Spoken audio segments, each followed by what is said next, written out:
Chicken, mutton. చికెన్‌లో అయినా, మటన్‌లో అయినా చాలా రకాలు ఉంటాయి చేసుకోవడానికి. చికెన్ అనగానే చాలా ఈజీగా అయిపోతుంది. మటన్ కొంచెం టైం పడుతుంది కానీ, ఇదొక సరైన పద్ధతిలో చేసుకున్నారంటే దీనికి మించిన టేస్ట్ ఇంకోటి ఉండదు. మరి ఎలా చేసుకోవాలో చాలా సింపుల్‌గా చూపిస్తాను. ఫస్ట్ ఒక కుక్కర్ పెట్టేసుకొని ఆయిల్ వేసుకొని హోల్ గరం మసాలా, ఉల్లిపాయలు, అల్లం వెల్లుల్లి పేస్ట్ వేసుకొని ఫ్రై అవ్వనివ్వాలి.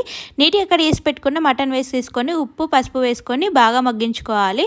మటన్‌లో నుండి వాటర్ అన్నీ ఇనికిపోయి ఆయిల్ సపరేట్ అవుతున్నప్పుడు సరిపడా కారం వేసుకొని గరం మసాలా, మీట్ మసాలా వేసేసుకొని ఇప్పుడు మనం ఇందులోకి ఒక మంచి ఇంగ్రీడియంట్ చెప్తాను. ఫస్ట్ మనం బోన్స్ని సపరేట్ చేసేసుకొని ఉల్లిపాయలు, అల్లం వెల్లుల్లి పేస్ట్, ఉప్పు, పసుపు వేసుకొని బాగా ఉడికించేసుకోవాలి. ఇప్పుడు అందులో వాటర్ వేసుకున్నవి ఉంటాయి కదా, అవి తీసి పక్కన పెట్టేసుకొని మనకి ఏదైతే గ్రేవీకి కావాల్సిందో వీటిని ఇప్పుడు మనం ఇలా సూప్ లాగా వేసేసుకొని ఇందులోకి కొంచెం జాజికాయ వేసుకోండి. ఇంకా టేస్ట్ అయితే నెక్స్ట్ లెవెల్లో ఉంటుంది.